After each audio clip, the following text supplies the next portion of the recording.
another episode of Unlocking California Politics. Today we are talking about the results of California's 2026 primary election. We have with us two political experts. First, Andrew Acosta, a seasoned Democratic political strategist and political commentator, and Rob Stutzman, a longtime Republican strategist who served as Deputy Chief of Staff for Governor Schwarzenegger. Thank you both for joining us today. So we're going to start with the governor's race. This was quite an interesting race this year and a turbulent campaign with various candidates leading the top of the ticket at different times. And of course, you had um, Tom Steyer spending $200 million. Um, so I'll start with you, Andrew, to talk about. Let's start with just the dynamics of somebody like Steyer in the race. How does that affect? How did that affect how this campaign moved? Well, I think it affected because as you just said, $200 million. He started. Rob and I've talked about this before. It started his ads when football was on Thanksgiving, around that Thanksgiving period, and it went nonstop all the way through. And at the end, he was doing multiple attack ads and multiple ads. So, it how did that impact the race? I mean, their voters saw one thing: Tom Steyer. He sort of blew everyone else out of the water. So other candidates had a really hard time cracking through and then getting a message heard by anybody for that matter. I mean, he was just wall to wall. So, that being said, you still had voters who heard too much Tom Steyer. He was overexposed and they were looking for something else. And that's kind of where we ended with something else. Okay, Rob. Well, I mean, the race is interesting in that probably what defines it most is who didn't run, right? The A list didn't run. Vice President Harris, Senator Padilla, Lieutenant Governor Kanalakis shifted to treasurer. Rick Caruso ends up not running, Right. out of Los Angeles, and so there was these vacuums that got created in the field that led to late entrants, including Steyer, also Eric Swalwell, who of course infamously uh, imploded in spectacular fashion, not just as a candidate, but as a member of Congress as well. But I agree with what Andrew says. It was all Steyer, and people saw a lot of Steyer, and they clearly weren't buying it and didn't like him enough. And when the vacuum of the Swalwell exit occurred, I think most of us thought, and there was polling pointing this direction, was that Katie Porter would benefit from that. Well, it turns out voters had seen her also, and they didn't really want to go there. So you get Javier Becerra. I mean, it's one of the most fascinating political ascents I think that any of us can think of, not just in California, but in any state race like this across the country, or a veteran Paul who was kind of middling along, maybe high single digits, to use the basketball terms, hanging around the hoop, and the ball came to him. So so that, it led to him being governor. Now, having said that, I also think it's interesting for the first time in decades, we had a real competitive Democrat primary, which really picks the governor. Steve Hilton's not going to be able to win as much as Republicans maybe wish he could. And the progressive lost, or at least the one that was casting himself as a progressive, talking as progressive, and attacking Becerra for taking corporate backing. Well, the Democrat voters chose Becerra. And I think that's interesting result. So let's just briefly talk about the Steyer campaign. California has, I think, sufficient left voters that if you had a strong candidate, forget the 200 million even, you should be able to come up with 27% of the vote, 28% of the vote.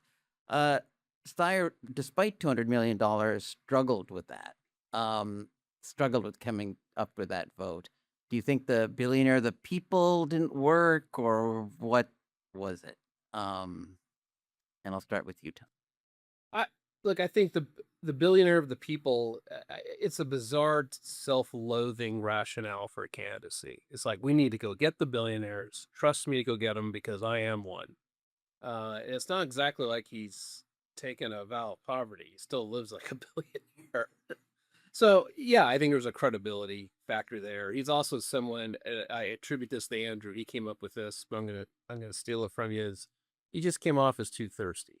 He wanted to be president. He's been in ads over the years promoting himself.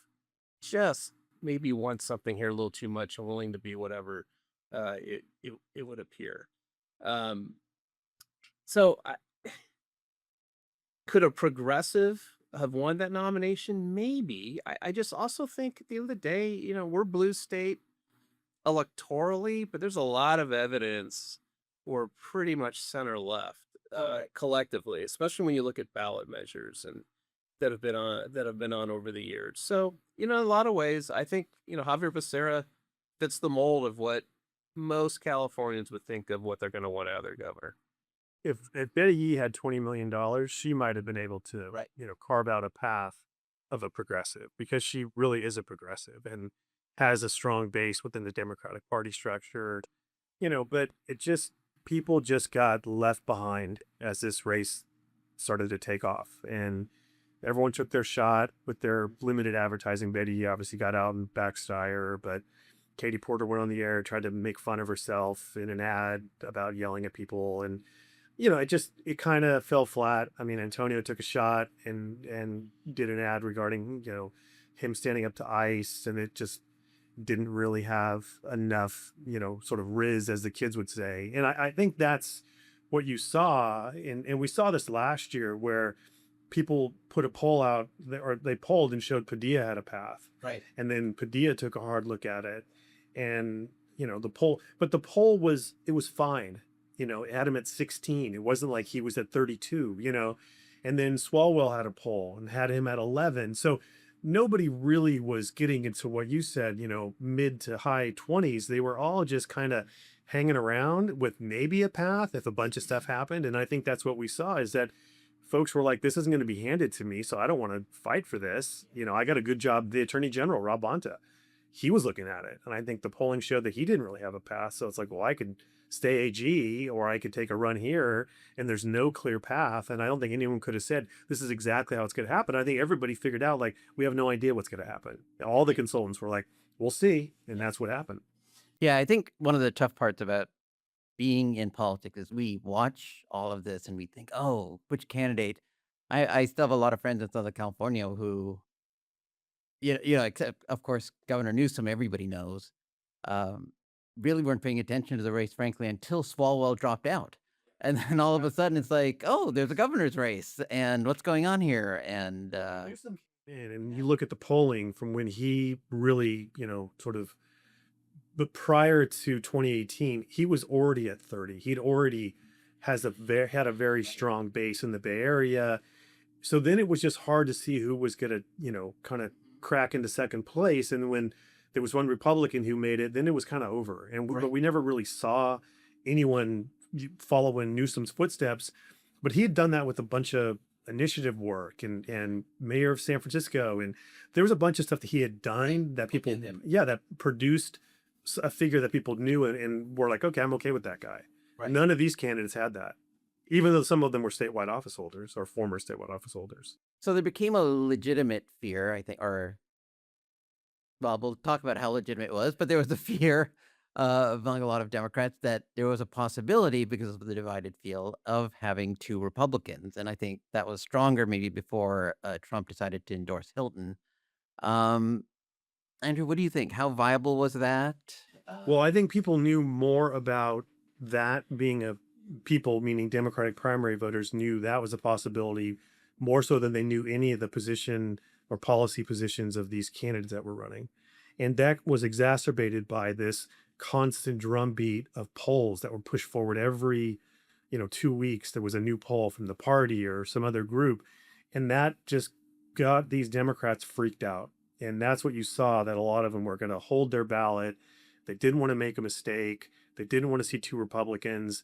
And so it created this weird dynamic that, you saw this massive wave of ballots coming at the end when people sort of broke, but they held it for so long. And it's a wild way to watch these races and how it ends, because the voters became the consultants. They were literally calculating out, how is my vote going to matter, because I'm not going to waste it on Katie Porter, even though I like her. And that's what happened. Look, it was mathematically possible. It would have required candidates not consolidating the field. Usually, candidates consolidate the field, and that's what happened. So while there were, hand-wringing party leaders that were doing polls trying to point out that, hey, if you're at 3-4%, Antonio, hint, hint, maybe you should drop out. The reality is the voters figured it out, and Villaraigosa got one, I think, under 2% of the vote. So the race still became about two Democrats at the end of the day, Steyer and Becerra. The voters figured that part out. It also was predicated upon the Republicans staying basically tied. And, Hilton consolidated the vote. You alluded to the Trump endorsement, which ironically helped ensure there wasn't going to be two Republicans. The only way you can have a Republican governor. Imagine that Trump screwed something up politically. So the voters ended up behaving, and the field behaved the way I think we all expected it to, which is that candidates are going to rise. You're not going to have this division of votes where there's 5 candidates getting within 15 to 19%.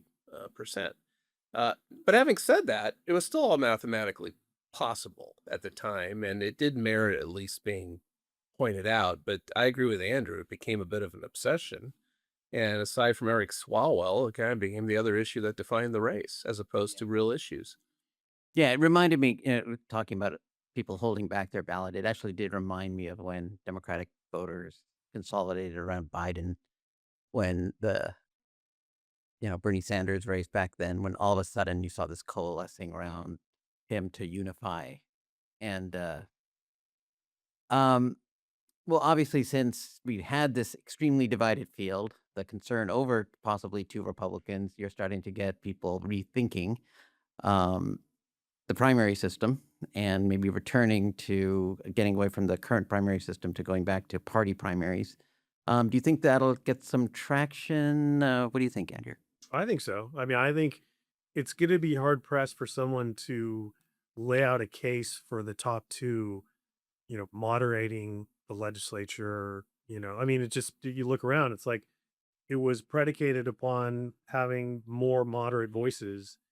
We have more Democrats, probably less moderation than we did when I started in politics. It was a lot fewer Democrats, a lot more moderation.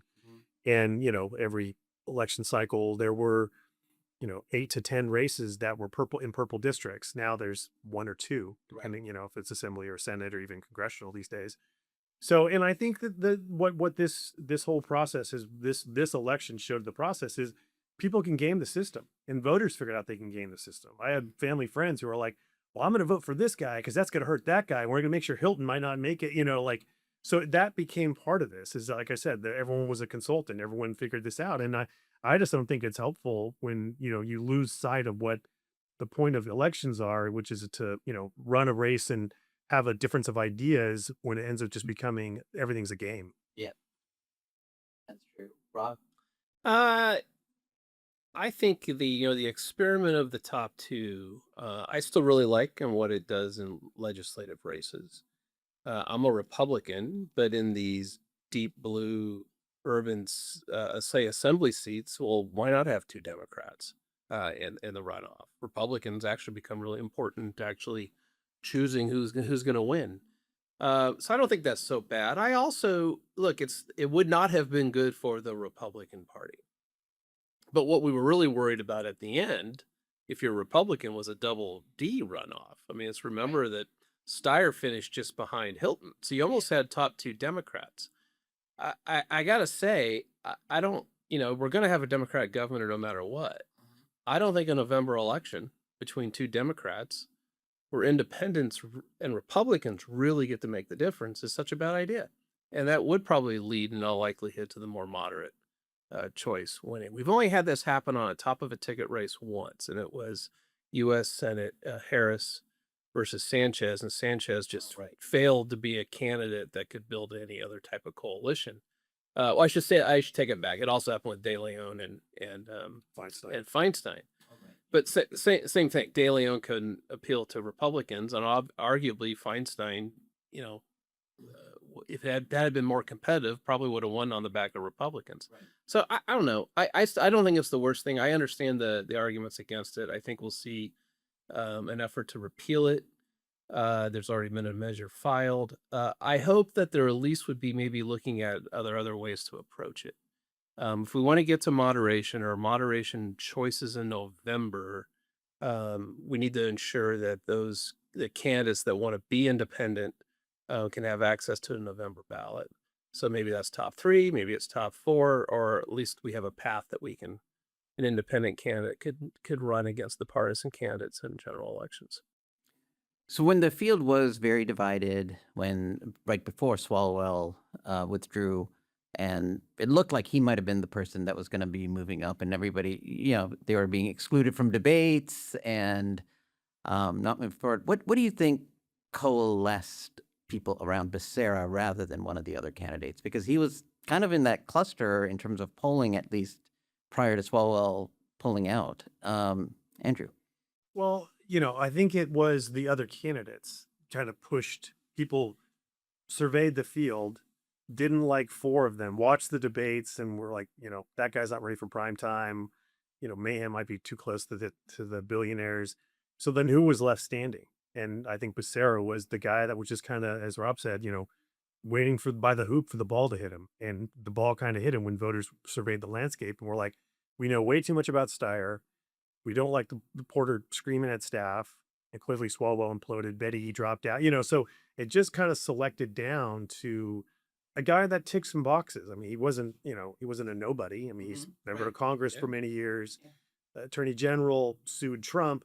So when his ads start to run, and there was an independent effort also pushing his bio and his resume, I think voters were like, "Oh, I like it. I haven't heard about this guy yet." And he'd been running for a year and a half, and he really hadn't done much. And then all of a sudden, the spotlight was on him, and he ticked some boxes, and Democratic primary voters were like, "Okay, why not?" The money that promoted Becerra. So Becerra didn't have a whole lot of hard dollars left. He had spent some. It was independent money that basically independent expenditure money that came in to help promote Becerra and attack Steyer.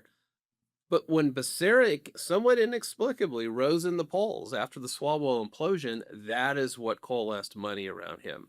There's a little bit of pause waiting to see if Matt Mahan, the mayor of San Jose, the independent effort was going to behind him would make him pop, and it didn't, or at least not in time, and it became Becerra as more of the institutional choice, meaning that's where the money was coming from. But it's really because that's where the voters lined up first.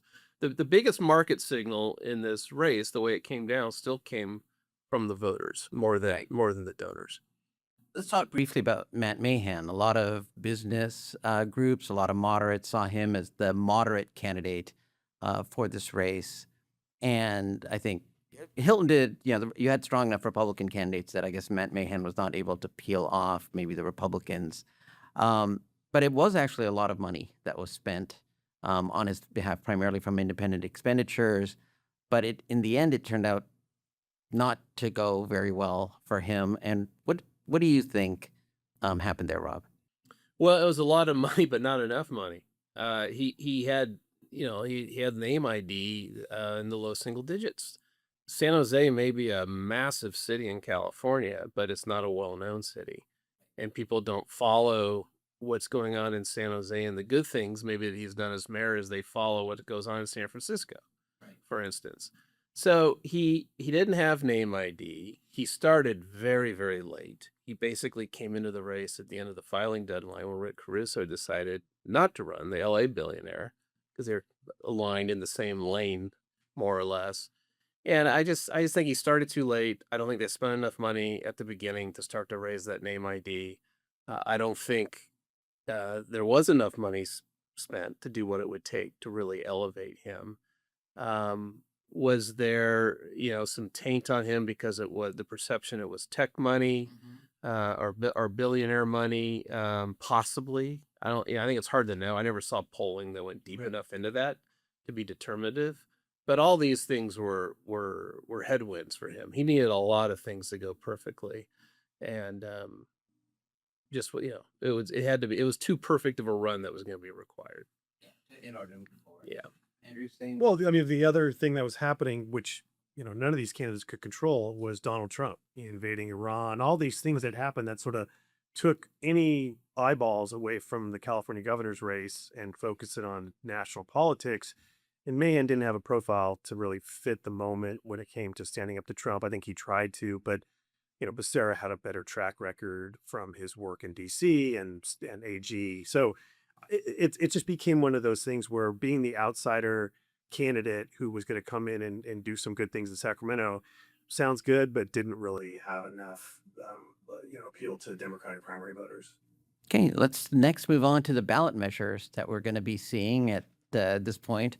We've just come out of the situation where, or the time frame in which you can pull ballots or get things off the ballot, such as the Uber trial attorneys. The big, the big war has been, maybe I don't know, ended or put off to another day. But let's talk about, which is probably going to dominate the airwaves very soon, the billionaires tax. Um, Rob, how do you think that could affect the overall election, this being on the ballot? I think it will be interesting in that it could actually moderate the electorate, because I think what you're going to see is a lot of money explaining that the so-called billionaires already finance the state government through the taxes they pay through capital gains and income, and that you really are going to drive them out of the state, and that this could actually lead to bigger deficits. Basically, the opposite outcome of what the proponents are suggesting. There is such a large and broad coalition, not just of business, but also of liberal groups and unions like the Teachers Association that are opposed to this thing. I think it'll be interesting, and that'll be a real bipartisan. It'll feel like a bipartisan, almost unifying effort, I think, to try to defeat this. Now, the headwind to that is going to be this progressivism about trying to fight billionaires at every step. I think where you're going to find is, well, there's going to be a lot of mainstream left organizations like the aforementioned Teachers Association who are saying this is not the way to do it. Right. Andrew? I think the thing that's going to be interesting is, what does the UHW, the union, spend to promote it? Right. I mean, they spent a lot to get it on the ballot. They had other initiatives that they qualified. And now we'll see we know that the billionaires can coalesce and dump. I already got, 4 pieces of mail at my house the day after the election on this issue. So, so what happens then will be interesting. But I think Democratic voters are going to be torn on this. I think that, I've been on part of initiatives before that were sort of orphaned, but they polled really well. And it took a coalition to come, led by a governor, to knock it down when the proponent really didn't put money in, and it was still close. So this one will be fascinating because, the initiative I worked on was a, revenue tax proposal. Like, no one really talked about it. This is top of mind. I mean, this is what Democratic voters are seeing across the United States. Data centers, billionaires, tech, all this stuff is definitely, and it fits onto the bumper sticker for the, progressive driving the Prius pretty well. So we'll see, kind of where if they believe the governor, or they're like, I think I'm with Bernie Sanders on this one. This thing probably 2 years ago you would have said Tesla driving, but Those are safe. Going back for a moment to the billionaires tax, potentially you mentioned it could have a moderating influence. It could also energize maybe parts of the left base also. How do you think it affects, for example, the things which require spending? Like there's going to be a housing bond. Just to let you know, we support the California Association of Realtors is supporting the Hertzberg revenue bond, which is a different, but there's also a housing bond, which are not revenue bonds. You've got the teachers initiative on the millionaires tax. Do you think, for example, the teachers or the Democratic groups are going to be able to nuance that message that billionaire tax is bad, but vote for the millionaires tax? Or It makes it difficult. I mean, I think that's one of the reasons the teachers are frustrated that the billionaires tax is on the ballot, because it complicates the path of extending the sunset on the millionaires tax that they're behind. That nuance is difficult, and I think there's a lot of concern that this gets to be too much. We've seen this in the past. There gets to be too much weight of feeling like we're spending money and taxing, and you start getting no's across the board, which for something like the Hertzberg bond, which is revenue, so it's a revenue bond, doesn't even go against the general fund. You could really get caught up in this type of crossfire or momentum on the ballot is probably the better way to describe it. These campaigns are going to have a tough job trying to explain the nuance. Um, you know, but the teachers are going to have to explain that. I think that they're going to focus on is that if I were them, is that their money helps fund education. The billionaire's tax doesn't. That goes to healthcare. So I think the teachers have an opportunity to say, hey, education here. This is what you want to do. Fund education, not this. Don't worry about this. The question, though, is interesting, though, to me, post-COVID. We haven't had a real test at the ballot that if the teachers in education still have that type of halo effect with voters. Andrew. Yeah, I think nobody can say definitively that they have a poll showing how all these initiatives interact, right? We just had the ballot sort of closed the end of last week. So I'm assuming all these campaigns are trying to figure out, like, what does this mean for us? And as Rob said, some are trying to probably steer clear of some of the crossfire and say, no, we're okay. We're not really, part of the problem. We're part of the solution. So, but what I've learned in these, and I've been part of crowded ballots, is that, voters don't usually sit there with a calculator and tally up all the debt and all the cost. They kind of look at some of these on their own. They're not like, okay, I'm done. I only did 10. I'm not going to do the other 4. And then there's going to be local measures too. So Right. there's a bunch of other stuff. It's not the only game in town. And I don't think turnout's going to be amazing. So this could, again, be an election where people kind of break late when they open the ballot. And all of a sudden, like, in this last cycle, they were there. Hey, there's 60 people running for governor. I didn't realize that. They're going to open the ballot some point in October and say, oh, there's a bunch of initiatives here. I didn't realize that, and I have to do some work on this. So, but I give voters credit. They usually do sort of figure out, for the most part, if something is, a boondoggle or overpromises and underdelivers. They kind of see through it. And the California voters pretty cynical. They have gone through initiative wars in the past, and they're like, what are you really doing? And that's what I think they're going to try to get to, is like, what does this thing really do? So that's going to be the problem, or the campaigns are going to have to put that together to make sure that their initiatives actually hit the right notes for voters. Yeah. And as you mentioned with the initiative we're supporting, the Hertzberg initiative, we are definitely going to have to, I think, carve out that issue as to educate the voters on the revenue bond aspect. But what about other bonds? So, I mean, sorry, ballot measures. So our organization also supports the Chamber CEQA initiative. How do you think those will play in this sort of war of a landscape, which it doesn't fit neatly into the tax category or some of the other initiatives of that? I think it's hard to say. I mean, I think most people anticipated that was going to be negotiated off the ballot. Hard to say how that campaign's going to go. Is Labor really going to spend money against it or not? And then, a no campaign, if it's funded, could really make that campaign about anything. Right. Is this about being able to build data centers? Andrew's already talked about that. People are wary. So very hard for me to anticipate how that one may end up going. What about Andrew on initiatives like that? Well, I think there's a couple other around taxes, and should we, we got a big debate about, and I'm sure your organization's very aware of the mansion tax and transfer taxes and all these, and I've followed it and looked at what these cities have done, and San Jose is an example of someone who did transfer tax a few years ago and used that money for housing and home rights. So we've seen good things that come out of some of these, and then we've seen LA's mansion tax, and it's just a cluster. So it'll be interesting to see how all this, sort of when the dust settles and when campaigns actually have their messaging, how they message this, which I'm assuming everyone's doing this right now. They're polling their focus group, Right. and they're trying to figure out, okay, how do we, and again, we don't have to work with the other initiatives. We just have to make sure that ours does well, because, we're in the business of getting yes votes. Right. So we don't need to go explain a bunch of stuff. We just need to say, vote yes, because it helps this. And that's what, the clarity of a yes vote in a giant California initiative is that's the goal, not to go fight other fights.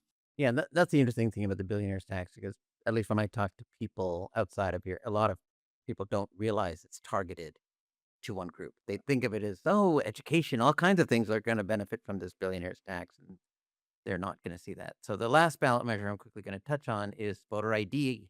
Is going to be on the ballot, and I'll start with you, Andrew. What do you think is going to happen there?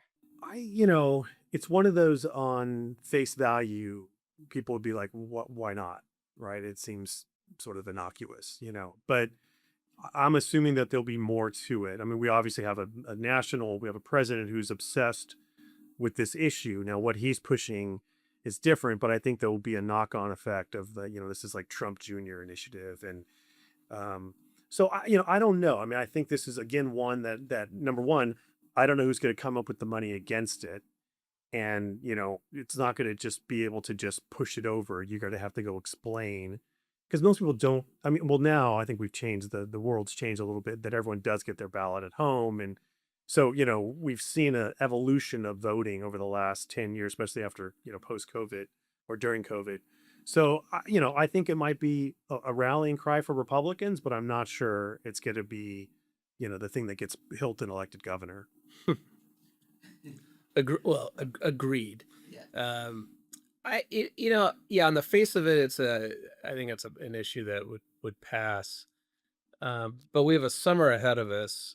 As we sit here today, the president is basically shutting down Congress to mandate that they vote on the more or less a federal version of this, which is actually more extreme than the version we'll have on the ballot here in California. But if Trump comes out in support of this, right, this now becomes a proxy about Trump. So if Trump is ill-advised enough to come out and talk about this a lot or post about this issue a lot, then a no campaign is like, well, this is now a way to vote against Trump. So if Trump uses this to put himself on the ballot, then I think it's in jeopardy.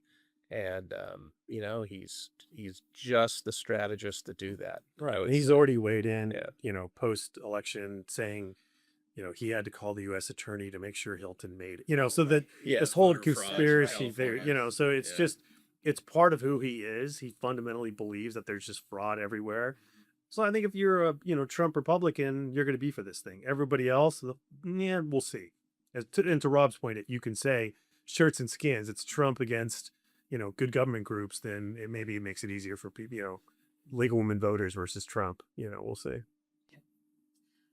Talked about in that kind of endorsements and concerns about the election. We'll just move to the LA mayor's race, and which turned out to be quite interesting with Spencer Pratt kind of emerging, making a lot of news. Before we get into the meat of it, one of the things that was interesting about his campaign, it seems, was I don't want to say the rise, but the prominence given to third-party individuals posting ads for him. And so I just want to briefly talk about what you think that says. Is this something we'll probably be seeing more of? How do you regulate that? Or I'll start with you, Andrew.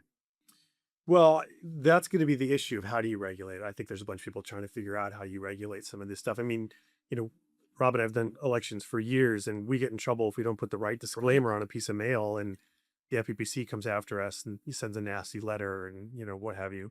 So when you have it, this sort of, the crazy ads that you saw where it's, people throwing tomatoes at Gavin Newsom and Karen Bass, I think it does a couple things. One, it lets people be creative in a way that, it's close to the line of being, is this crossing the line and being, to a point where it's almost obscene.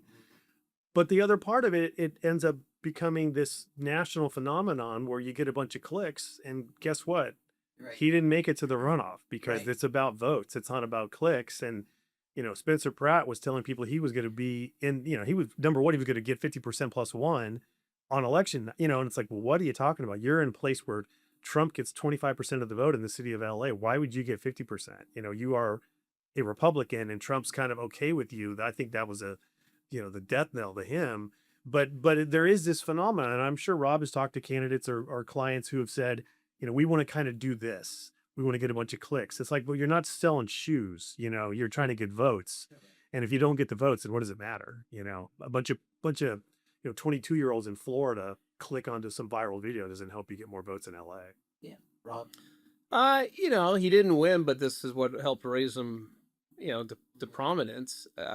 In terms of regulating it, I mean, I don't know. Free speech is going to go a long way here, I think. Right. I mean, if it's just individuals. Yeah, if an individual creates something and posts it, and it goes viral, as long as there's not money paid to boost it. That's where we regulate campaigns, is when money is spent to either send a piece of mail or buy advertising.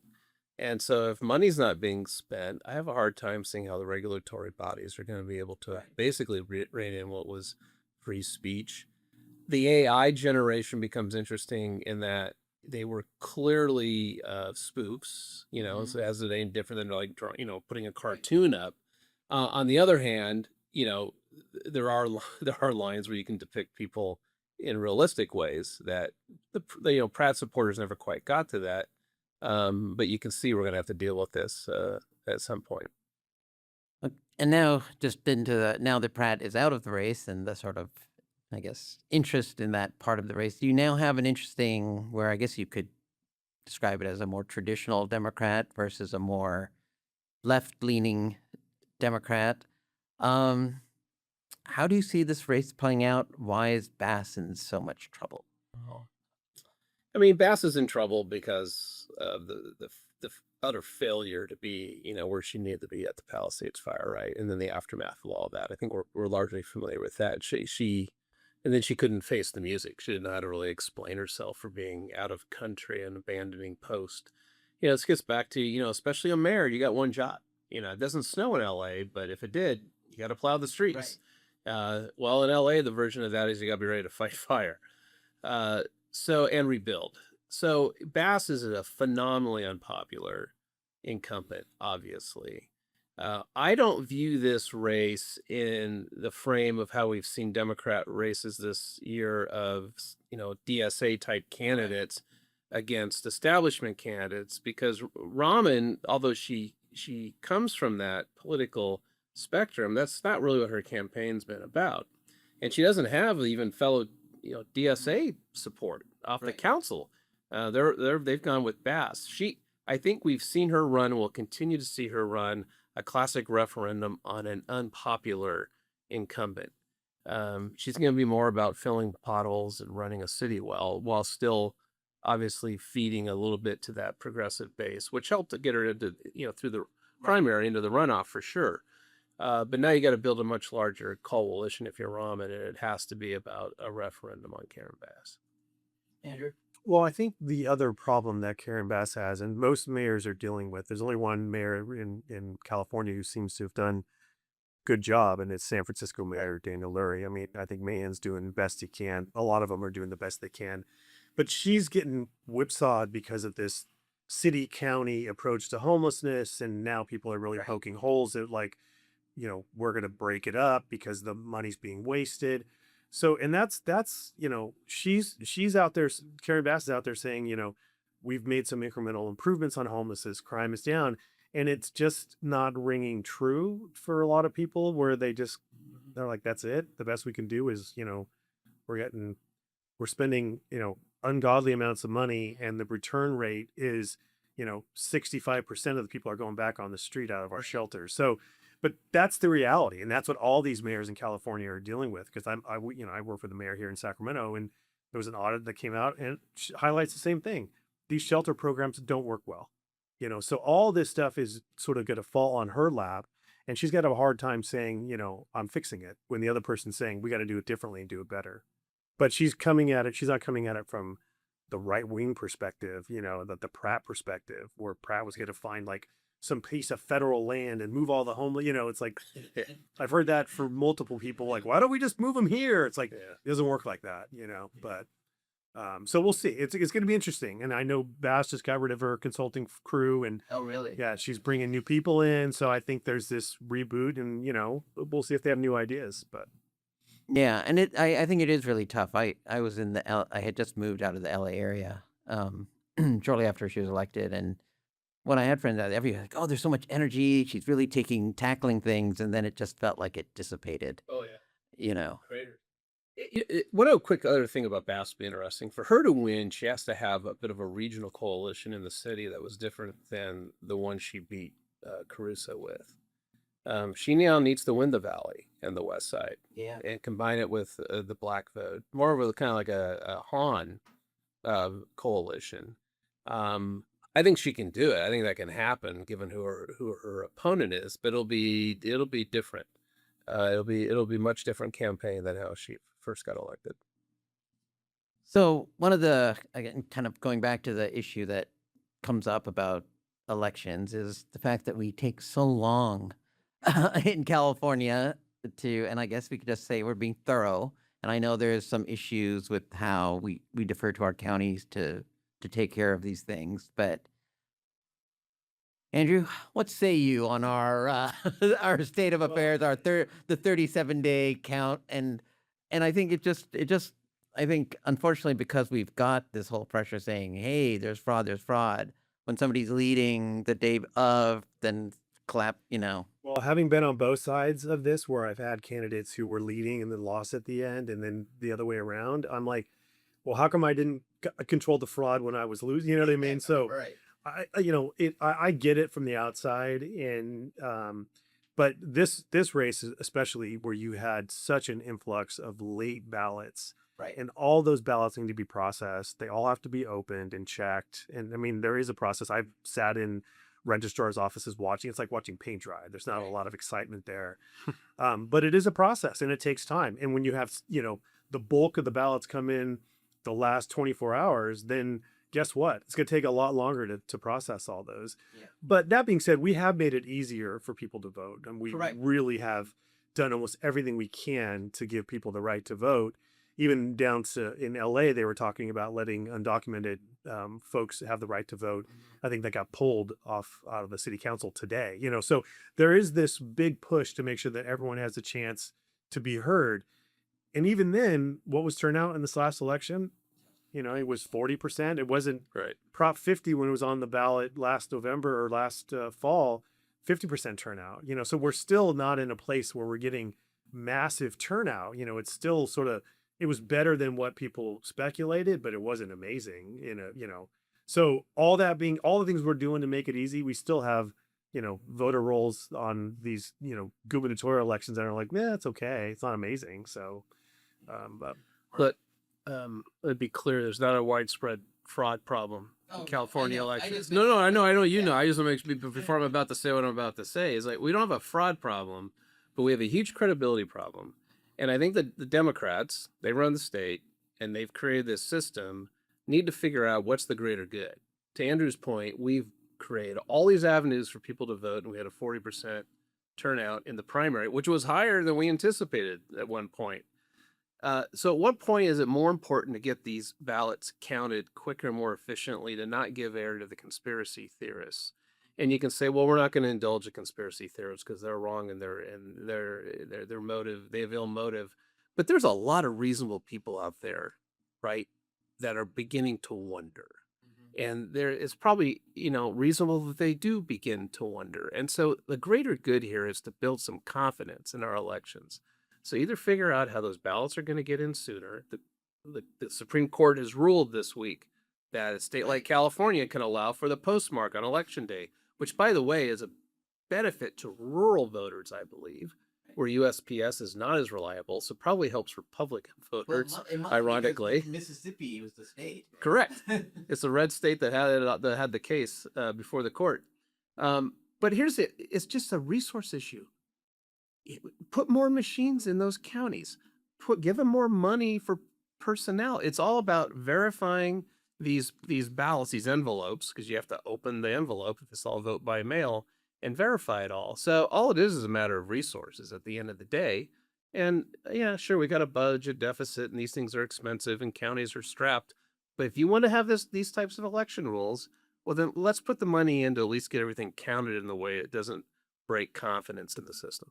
I think there was money in this budget for that exact purpose. I think what governor just signed, more money, more resources, and an advertising campaign about getting people to vote earlier, get their ballots in. Right. So we'll see. But, you're a county. You don't have an army of people laying around. You hire up. You get temp workers, and they are there during that period. So can you get more temp workers? Maybe, some of this is a resource issue. Some of this is finding bodies to do it's a manual job. It's not like a machine does all this. So.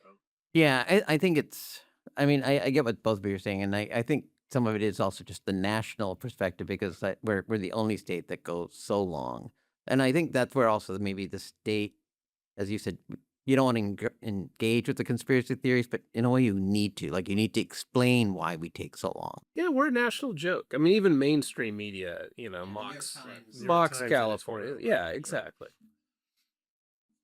Okay, so looking ahead to the upcoming election, we again we have all these ballot initiatives which are going to be, it's billionaires, so there's going to be a lot of money floating around. Do you think the battles over the initiatives, all the money, will have any effect, say, on any of the races, like the governor's race, or are those going to be kind of independent from the fights over the ballot? I think they're independent, and there's very little evidence that shows that ballot measures can help drive turnout. Or I think there's exceptions to that, but more or less. And given what we see as the lineup, I don't see that these ballot measures have much impact either on turnout. Maybe a little bit for Republicans on voter ID. You'll probably see campaigns using that, but and then I don't know any of these issues are significant enough to really get caught up in a competitive race. Yeah, I am fascinated to see if the billionaires tax has any impact if it's a dem on dem race. There's a bunch of these Yeah. legislative races, and maybe one of these candidates says, "I'm in with Bernie. I'm going all in on the billionaires." And so and does that give them, because it's hard enough for voters to understand who their current assembly member is. Now you have an assembly race with two fine people, the mayor of whatever and the city councilman from whatever. How do they differentiate themselves? They're two Democrats. They're probably on 90% of the issues. They probably are solid on ICE and Trump and all these things. And if they're looking for something to stand out, this could be one. And it'll be one that everyone's talking about. So I think that's a good point. I think that's right. I can think of like the SD 24 runoff, Right. West Hollywood, Santa Monica, two Democrats. This could become a defining issue in that type of race. We also had congressional, the results of Prop 50. Do you think the proponents of Prop 50 things played out the way they thought it would? Start with you, Rob. Well, I don't think we know yet. I mean, what the gerrymandering is about general elections, Right. and not the primaries. The primary. Kylie. Well, let's talk about Kylie in a second, but just you gotta be really careful to extrapolate anything from a 40% turnout when we're gonna have 70% turnout, or 75 in the general election. Completely different electorate. So Kylie, you brought up in the 6th district, which has a portion of his Placer County seat, but then comes in the Sac County and now Yolo County. Kylie made the decision to switch to independent. He had to defeat a Republican who was on the ballot, and then there was obviously a variety of Democrats. So it's interesting. He's in this runoff with former state senator Richard Pan, and Kylie, as an independent, and he's a very skilled politician, is talking like an independent. And I don't know who I'll caucus with. And, the Republicans, have screwed up by doing these gerrymanderings in Texas and starting this war. So he's talking like an independent. He has his own brand in the Sacramento market where he's been elected. His money is still largely coming from Republican leadership. So we'll see. Pan will probably make an issue of that. But I do think it gives Kylie a chance that otherwise he wouldn't have had by shedding the Republican registration. Well, I don't know if I agree with Rob that turnout's going to be that high. I think this could be a little bit of a, again, a sort of dud governor's race that doesn't really drive turnout. So that's yet to be determined. But the headwinds against Republicans in this state are with Trump and all this stuff. It's just tough. This is what we talked about earlier. Right. There's so few competitive races from top down to dog catcher. It's really a handful of races where you have like Valadeo in the Central Valley, Right. and he's going to be challenged by the more progressive candidate, not the candidate that the Democratic establishment wanted in Jasmine Baines, who was in the state assembly. So we'll see. But, because of what we're seeing in California and how unpopular the president is, I think it does give candidates in these races an opportunity, and maybe they wouldn't have been that competitive years ago, but now they're in a place that they could be competitive. I'd agree that in the Trump midterm right now, I'd say the odds are against all of them except I would move Valadao back to 50-50 with the progressive being the Democrat against him. I think it could help him. It'd help him get through. But these districts will also potentially, they're going to be in a presidential race and potentially a Democratic midterm come 30. And there's a lot of these seats that the Republicans could lose this year and still could see them swing back before the new seats in 2032. And then we redistrict and we're going to lose seats. Right. So all this, people were talking about running and it was like, really, you got to run? You're not going to be there very long because your seat could go away. So there's a lot of this where, sort of man makes plan, God laughs, analogy. So. Okay, so my last question is going to be, are there any races on the state level, either statewide or districts, that are of particular interest to you that you think have some maybe broader importance or just are particular interest to you? Start with you, Andrew. Well, I think what we saw play out on the legislative side were, these sort of billionaire groups, come into the legislative race and spend big money on TV ads to boost a candidate or knock another candidate down. So it's unclear, and it goes back to the billionaire tax, right? Of do some of these candidates that, the day of the election, a couple days after, everyone thought, oh, they were successful. And then all of a sudden, when votes were counted, another Democrat made it into the top two, right? So then we'll see now, as Rob said in ST24, there was another Democrat that made it in. What does that tech money hurt one candidate and the other candidate has an ability to push off and say, hey, I'm the right Democrat and here's why, because I'm not going to be the tech person. So that part, I'm very intrigued to see how that plays out. And then we have a couple of statewide races. We have, Ben Allen against a progressive, so if for insurance commissioner, so we'll see, does a working families party and all this progressive movement translate into a statewide race in California, which I'm not sure I see it. It's not like they're running for mayor of New York, right? And so, or a congressional race. This is a statewide race. You got to make the case. And if you're the uber progressive, can you do it where there's a bunch more Republicans and independent voters showing up that didn't show up in June? So, Rob? Yeah, I'll be looking to see if Republicans can hold seats that they picked up 2 years ago in the Trump presidential year. So it's Riverside, Imperial County. The Republicans have an open seat, state Senate seat open in San Diego, and the establishment did not get their preferred candidate. The candidate there has a record of losing previous races, so that's be a seat that I think will be a real challenge for them to hold on to.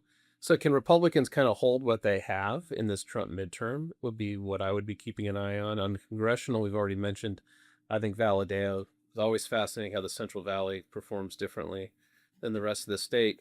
But then also on the congressional front, there's two longtime Democrat incumbents who have moved on to Democrat versus Democrat general elections. Doris Matsui in Sacramento against a very progressive candidate who's happy to identify with what happened in New York a week ago and those socialist candidates. And then also Mike Thompson has a challenge from a self-funding person, comes from tech background, Right. But kind of these generational challenges now going to the general election, I think will be interesting. Okay. Any last words, Andrew? No, I think it's a fascinating, this primary for governor is one for the record books, Right. but it's not one that people are going to say, let's replicate the Swalwell campaign, like, you know what I mean? They're going to try to figure out like, all right, what do we learn from all this? And I think you've learned that the open primary creates all kinds of chaos. And then it's California. So you get a guy with a lot of money showing up, which we've seen before. Right. And it sort of upsets the apple cart in a way that it's really hard for people to say like, oh, this sounds great. Let's do this again, but that amount of money, we've seen how Checky and others come in, but that amount of money spent is probably a one-off, this dire money. Ron? The last thing I would say, we haven't talked about Steve Hilton much other than to dismiss his chances to win, which I'll do again. But I think Hilton is one of the more effective statewide candidates Republicans have had in a long, long time. And even though there is the cloud of the Trump midterm, I think Hilton will raise issues that are important, issues that voters across the spectrum have identified of concern, from crime to affordability.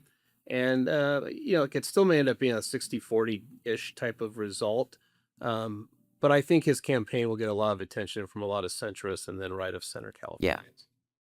No, I get targeted from various social media people, and during the governor's race, I apparently fit the profile of a Mahan voter. I was getting nothing but YouTube. Every time I opened YouTube, I was getting Matt Mahan ads, but I also was getting some other political ads. And the one thing which, with respect to Hilton, is he's definitely got more of a presence, a social media ability to engage on the social media. You're not going to see him and Becerra doing, Lincoln Douglas style debates around the state. Becerra's going to try to steer clear of him as much as possible, and Hilton's going to chase Becerra every place he can to try to get a camera on him. And none of it's going to be shocking, and I don't think anything he says is, we talked about with Bass and some of the challenges that mayors have. Hilton's going to keep shining a light on all these problems, but we had SpaceX just go public, and created 4,000 millionaires which is great for the real estate industry. And from what I understand, in certain parts of Redondo Beach or Manhattan Beach. So, that's something that you don't see. And I texted Rob this, you don't see that in Utah. Oh, I know. That's the whole thing. It's California. But which also, again, points against the billionaire's tax, too. All right. Double-edged sword. All right. Thank you both. Let's try to reprise this after the general election and see how this all plays out. Sounds good. All right. Thanks a lot. Thanks for having us.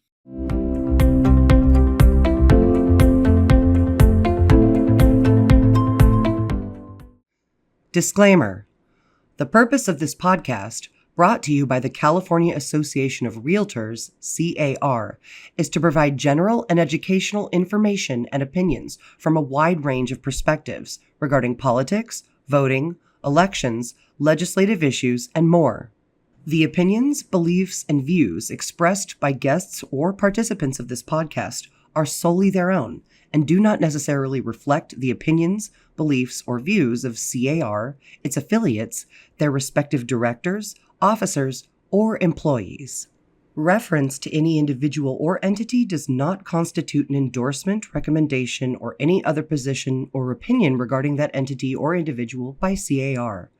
This podcast does not constitute professional advice or services of any kind. This podcast is available for private, non-commercial use only.